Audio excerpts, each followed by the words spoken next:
today. Well, the saying goes, age is just a number, but when it comes to your career, that number can have a real impact on getting hired. Our career expert, Randy Wooden, is here to talk about that. Good morning, Randy. Hi, good morning. You know, you're talking about age in the workforce, and especially if you're trying to get back into the workforce, it is more than a number. Sure can be, and guess what? What? One of us is turning 55 this weekend. I'll bet that's you. Happy birthday early, You're smart I guess. that way. Happy birthday. Well, I knew I wasn't having a birthday.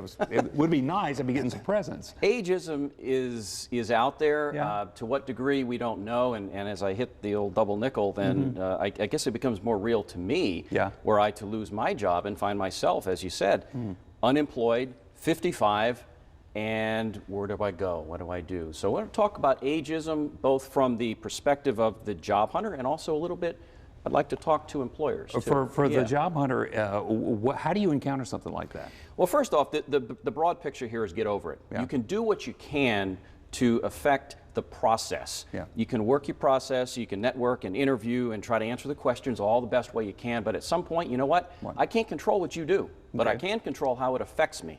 So move on and try to learn from it. But there are 4 or 5 main things that employers or stereotypes that they may have about older workers. Okay. I mean, it's not rocket science. One of them is they're not healthy. They're dinosaurs. They're just not up on technology. They don't play well with millennials and younger workers. They're set in their ways. Fine. They're overqualified. They could, frankly, come in and do my job. Why would I want to bring somebody in who could get my job? And so those are, they're not going to stick around. They're too high for this position. Those are all stereotypes. I'll talk a little bit about those. Yeah. Yeah. So that's what they think. What's the reality, though? Well, for one, you need to try to cite examples of how you have continued to grow and develop, whether it's technology, also working in conjunction with a diverse work culture that, let's say, back in the days of Archie Bunker, that didn't exist. It does now. And we need to show that we're in tune with the diverse workforce and also with technology. The biggest concern I gotta think is, hey, this guy's a flight risk. Comes in, he's overqualified, he's just taking this job. Gone. Yeah, you bet. And that's a real challenge for an employer because they look at this and say, do I want to invest my time and energies bringing them in? But here's the deal.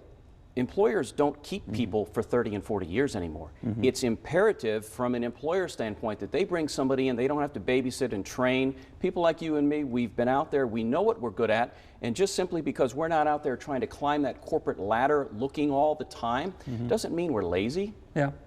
It means we're good with what we do and we're happy where we are. And which is a different perspective on it. And you said you've got a really good message for employers about this. Well, right? it is, and that's the very thing, is if you know you're not going to have somebody for all these years, why not bring somebody in who has a wealth of experience, who wants this position, wants to contribute, and you know what? Older workers will stay with their employer longer than that 23-year-old who's always looking over the horizon for that next best thing. Better. Bring somebody in who you can trust and can be there and really make things happen. It's a great perspective. It's a kind of a shift in like you said, breaks the stereotypes. And also you want to show enthusiasm for what you do and dress appropriately and don't have that frumpy, defeated attitude. So much in life is enthusiasm and just showing up. Yeah. So let that come through. Randy, thanks very much. Tell you what, Randy's always got great advice. If you'd like to get in touch with him, you can give him a call, 776-6829, or he works through Goodwill of Northwest North Carolina, and you can email him at procenter@goodwillnwnc.org.